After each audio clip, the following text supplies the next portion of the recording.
So we've been looking at so much bad news lately, and it gets exhausting. It's the weekend. It's time to have some fun. Let's talk about all the good news. Now, some of this you may have missed, some of this you may have heard, but a lot of it's going to be new. So hang out with me and my good friend Herbert from Brighter over here. Yeah, he's going to join us. He's going to talk us through some of the greatest hits of the last week-ish. I'm Brian. Welcome to My Tesla Weekend. Herbert, so good to have you. Wonderful, but why are you saying it's the weekend? It's not the weekend. Because for me it is. I'm about to leave town. As of the recording of this video, as of the publishing of this video, I'm going to be like on the road in like an hour, heading to Canada for Fully Charged BC. That's good news, isn't it? I'm going to interview all the vendors, all the speakers I can manage to lock down. There's going to be content for months from this, probably. So it's going to be. Yeah. There you go. First bit of good news. I love it. That's great news. So yeah, you just want to cover only good news this weekend. Yeah. And I love that you do actually go and visit, and you travel a lot. You go to these conferences, but you also meet all these vendors and auto manufacturers. That's one thing you do that no one else does. So thank you for doing that, Brian. Your content is amazing. Thank you. Thank you. I appreciate that. It's not the only reason I bring you on the channel, but I appreciate it. I appreciate it. So first bit of good news. Model X qualifies for the credit. It qualifies. It's under the 80,000 by like $10 or maybe $1, and only in the 5-seat configuration. You can't get the 6 or 7-seat configuration yet. Maybe if you look in existing inventory, you might find it. But if that's the right car for you, you now qualify for the incentive. That's great news. A lot of people didn't realize that. And I'll be honest, if this is the trend, it might only be another, in the future, we might see the 6 or 7-seat model get down to that price. That'd be great too. What do you think about that?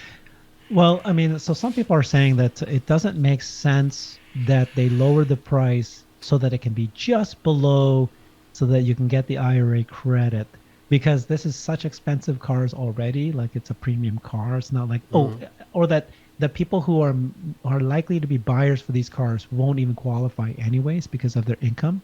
What do you think? Do you think that they did this in purpose? I think an awful lot of people qualify, especially remember the income cap goes up if you're a couple, if you're married. And so, and then you've also there's a lot of people who buy them for things like Turo. Or people who stretch by. There are people who buy pickup trucks that cost far more than this, who are not what I would call rich on paper. And everything they do, I think that this price reduction was not done just to satisfy that criteria. But if it was within $500, they probably said, just do it. Just do it and see what it does.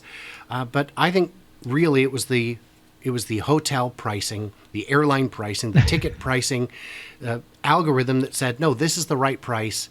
Set it there. We're going to make money either way. Just do it.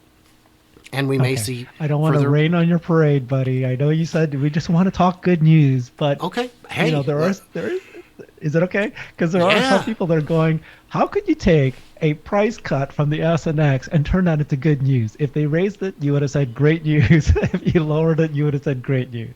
And if they didn't, I'd say great news. It's great news. Are you selling them? Then it's great news. Yeah, I think that's great. Okay, fine. I think that's great. Let's go to the next one. And yeah, because if you're gonna get an X, what else are you gonna get? FSD. Yes. Right? Yeah, I agree. So that's the reason. Gets us to the next slide. Talk about right? FSD being lowered pricing. So you did this, guys. FSD is now available in new cars for $12,000, and then so you showed that you can get enhanced autopilot for $6,000, but now FSD capabilities at $12,000. This is below from $15,000 which it was. So again, great news, because you're thinking that it's going to increase the number of sales, and then at the end of the day, even that loss of $3,000, it's going to end up becoming higher margins, correct? What's your numbers? What are you thinking? It's only a 20% price cut. You only need to sell 20.001% more in order to get more money to the bottom line. Now, for people like me, I wouldn't pay the $12,000. I'd pay the $200 a month when I need it. I would not have it all the time. And I'm not confident I'd have a car long enough to even spend 12 to 15,000 to make it worthwhile. But the beauty is, it's not about me. It's about other people. It's good news because it increases the addressable market. It increases the likelihood that someone will buy it. And a whole lot of people I know who have it didn't pay anywhere close to 15,000. They all paid 4, 6, 8,000. But 15 is kind of a big ask. And just like the other kinds of pricing, they know what the market will bear. And what they're seeing is the market's not ready to bear 15,000. So that's good news. Well, I got to admit that I was I sent out my own X post saying that I'm kind of confused, head scratcher, because this came literally, 2 weeks after they showed off the FSD version 12, which is end-to-end AI kind of coded system that is looking like they finally figured out how the system that they need to make this work. If anything, the price should have gone up higher. And then instead of lowering the 15 to 12, they can raise the 15 even higher and then just maybe even lower the monthlies, because what you want is more people subscribing. So this could be like the last, are they still selling FSD like one-time purchase, when if Robotaxi is truly happening, then you don't necessarily want to sell more of the one-time done and then you can have FSD for life of your car, which is why I bought it years ago. Yeah, that's a great question, because which one is better over the long term? Again, they'll have the numbers to figure out which way is better. There are people who might pay 12,000 who wouldn't pay a subscription. There are people who just won't do subscriptions, and I get it. I hate subscriptions. I have way too many of them. But for a lot of things, it'd be great if you could do a one-time purchase for cable or Netflix or something like that, but you could see why that wouldn't be sustainable. But cars are different because you get new cars. If it was lifetime but it stayed with the TV until the TV died, that'd be more interesting, but that just doesn't happen. It doesn't work that way. So there's a lot of cutting the price. It's great news. It's great news. Let's move forward. Move on. Next great news we have here is we're seeing a lot of this Model 3 Highland. You've started calling it Model 3 Fresh. I love that name, Model 3 Fresh. Mm-hmm. And here you're sharing that there's a lot of sightings, and we've been hearing, right? That's like we had one Chinese salesperson saying that they're seeing 10 times the sale for that first day. Anyways, here they are headed to Europe. What was your thoughts on this? So, and we know, this picture could be anywhere. No, it can't, because the license plate's Chinese, and the license plate frames on the cars are of the shape that you would get in Europe. Those cars are shipping out. And that makes sense because we've seen them being stockpiled in Shanghai for a while. Move them. It's time to sell them. So the Model 3 Fresh is rolling out. It's whether it costs more to make today or not. In the first weeks, months of production, it probably costs more to make because you're not fully ramped, but this is a cheaper car to build. And how can that be? It's so much better because it weighs, it's got all these extra features, yet it weighs almost exactly the same. How is that possible? The same way the lowered price is possible. They eliminated redundancies, improved efficiencies. This car is going to Europe, where it's going to sell at a higher price to people who are very excited to get it, and that means an even thicker margin. So that means our margins can improve. So that's great news. And it's great news because we've waited so long. Yeah. Can you explain to me, though? I'm shocked that a day or two right after they announce it in Shanghai that it's going to be available, and then all of a sudden it's being exported already. Is it typical because it's the first no, it's the ending of the quarter, right? So I'm just totally confused of how they were able to do this already. Like satisfy both the local Chinese market as well as the European now. Well, they can't satisfy both markets. And it's entirely possible that a shipment this late would not reach that Europe for sales. But again, they're trying to unwind the delivery wave. And in the early days of production of this model, the numbers are limited anyway. It's probably not a whole boatload, but part of a boatload that's going out. And when you've got the new car, you got to sell it. You got to sell it in all markets. If that means a longer backlog in all markets rather than going one market at a time and letting another market get stale, you just got to let the demand get a little out of hand. All right. Well, this next news, I don't think it's a really great news. I think you're stretching it a little bit, buddy. But he said, hey, it's great to see that Giga Berlin now has its own train shuttle capable of moving 400 people per ride. I don't know. That's a small deal for me. Let's watch the train see what it can do.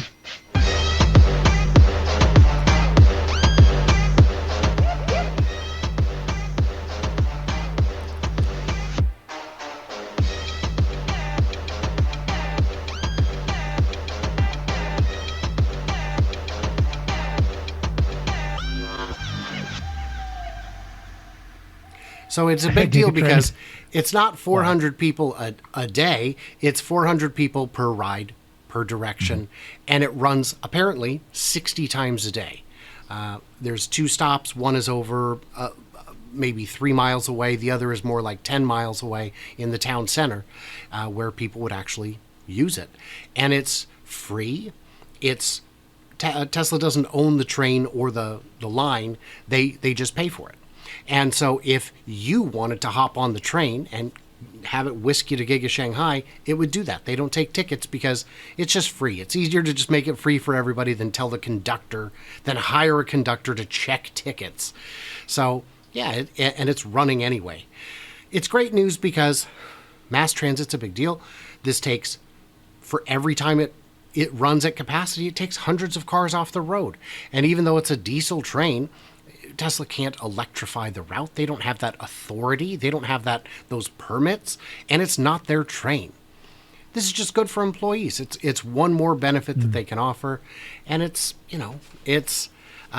also, to me, hasn't, but it should quiet the people who say Elon hates trains. No, he hates the way trains are applied in most cases, even if not in this case. So to me, it's great news. I mean, they had a DJ. What I'd like to see, you're right, if it was great news, they'd have the ribbon for every time it comes in. Just keep extending it, go through again. Be great. They should do that. It's an employee perk. Okay. Yeah, that's great. You've worked news. places that didn't offer any.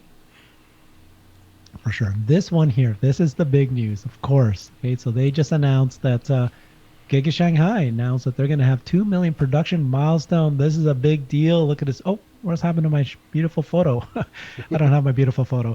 So here it is, 2 million. And what do you think about this? Why is this big news?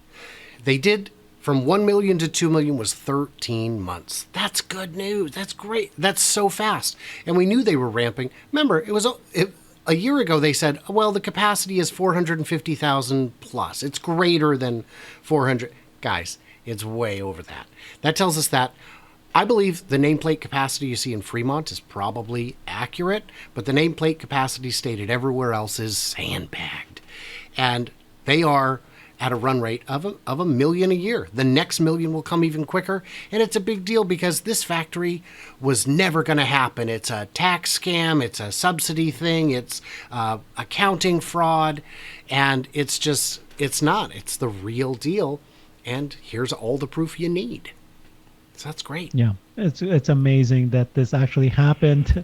Here we are, Giga Shanghai. I love it. When just a few years ago, right, Mudfield, and then now it's fully happening. And Giga Shanghai is probably one of the best factories in the world. So highly productive, and they're just getting started. So they just hit their 2 million production milestone, and it's looking really good. So very, very happy for us. Fantastic, Brian. That's good news. Yeah. Definitely a good one. And the next bit of good news, go ahead. Is Cybertruck. So Cybertruck is about to launch. We've been talking about when it might happen. There's some people thinking that it's going to happen right after the Detroit Auto Show, that it's now been 8 years since Tesla ever appeared there. And all of a sudden, lo and behold, they're going to be there. That's next week. And so Jeff Lutz, our friend, said, I could see Tesla with a similar vibe filling a stadium like this for the Cybertruck launch event, given the number of reservation holders and public interest. It is true. If they decided to, and they will have a delivery event that's going to be fun, but if they did, it could be kind of really cool. So here's just what he did was, it's going to, cue enter Sadman. Woo! You could, yeah. And for these events, if you said, Look, those reservations we made you buy are for with your referral points. Those get you into the VIP area, but we're going to make tickets available to everybody for $20. You would, I am confident you could fill a stadium. And the Cybertruck, it's coming. It's a matter of days now, weeks at most. It's coming. So that's great news. We've been waiting for so long. This is like Christmas. This is like your birthday party, except if your birthday was on leap day. That's what it's like. Now, I know that you and I differ a little bit of our expectations for the Cybertruck. So we both agreed that the delivery event's going to happen. And it's going to happen, we think, this month, if not this month in October. And they can have a party like this for sure. They're going to have so much interest. Thousands of people will show up, like you said. But it's just a delivery event. So they might only have 100 cars, maybe just distributed to employees and certain people. Very special gets it.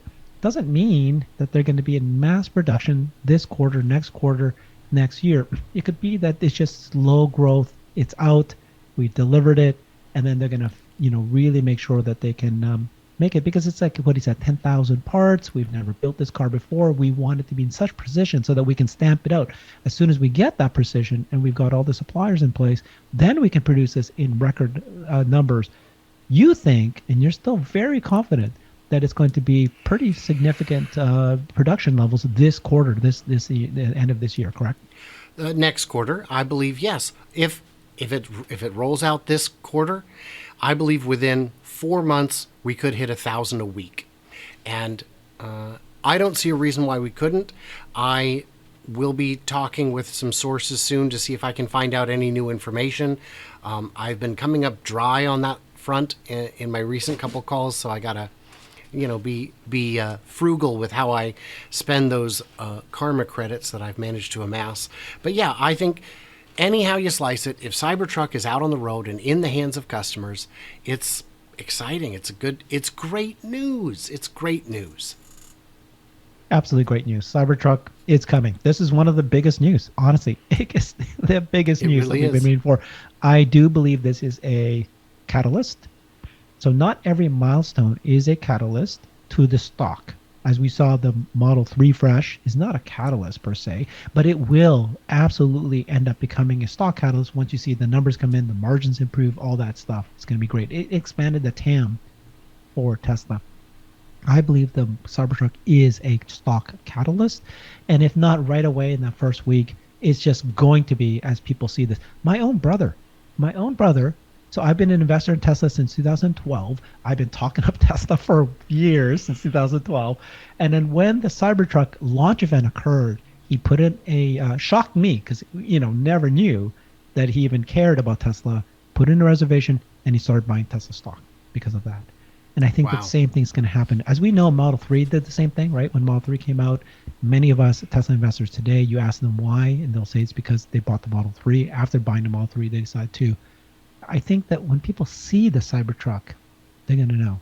They're going to do it. They are. So another great piece of news here is just came out today. Australian lithium miner Liontown said it's willing to back a new $4.3 billion takeover offer from Albemarle, the world's biggest producer of the battery metal. So there seems to be some sort of consolidation happening here. Liontown has supply agreements with major automakers, including Tesla and Ford. So if you take a look at their stock, this article came out, and of course, people are quite excited about it. And what this article said is a deal will cement the stunning rise of the lithium sector in Australia. And, tenfold surging demand for the metal. Lithium, of course, everybody's wanting it. Some people are saying the mining is the bottleneck. Other people, it's saying it's the refinery of the mining that matters most. And then just a little bit of information. Liontown owns one of the most promising early-stage lithium projects. It's the world's top exporter of lithium, and it has supply agreements with Tesla and Ford, like we said. And then Albemarle, which already owns major stakes in lithium mines in Australia, has a processing plant there. So it seems like it could be a one-stop shop. So yeah, that's the big news there. And then as we know, the prices of lithium has been falling from the peak of last year. It's falling now, but it's helping to fuel these deal activity that's happening. And it's great. It's great news. Again, that's what we're focusing on today is great news. The thing is, lithium is Not that expensive on a per car basis, but you still need it. If you don't have it, you can't make it. And if it's short, you know, we've seen times when the price gets out of control. Within the last year, it got up to vastly higher than it is now, a level that turns out was not sustainable, which is good. All this does is cement the supply line better for the next 10 years. It's not the building blocks necessarily, but it's the mortar that fills the cracks, and we need all of it. And yeah, this appears to be good news. It can create new efficiencies by having the miner and the refiner better integrated, and you know, working for the same team rather than as additional middlemen in the process. It's all great news. It's all great news. And then if you step back and just think about it, we just had the Model 3 Fresh released. It's very well received globally. We're seeing increased sales in just significant sales in China. Early numbers are showing it's really well. The Cybertruck is about to be launched. We just saw FSD version 12, a brand new way to create FSD, not looking like it's, you know, there's a light under the tunnel, at the end of the tunnel for us to see for that happening. And we're seeing energy. Energy is just going to be great. There was a news recently that Megapack factory in China is now finally starting. So things are looking really good, Brian. I'm more excited now than ever before. So thank you. That's great. And yeah, thanks everybody for tuning in. You got to go check out Herbert over there. What am I doing? There we go. We got to check out Herbert. You know, because he does great work. He is out there every day fighting the good fight. And he's a lot of fun to follow on X as well. As you could see, I tagged him in a number of tweets. So, guys, in the comments, what's some more great news? What good news did we miss that should have been in here? Because without you telling us, how would I know? I have literally no way of knowing. I'm trapped in this little box. So, for everybody else, subscribe, like, do the usual things, and stay tuned, stay juicy. I can't wait to hear from you, clever robots. Maybe this coming weekend in Vancouver at Fully Charged. Thank you, Herbert.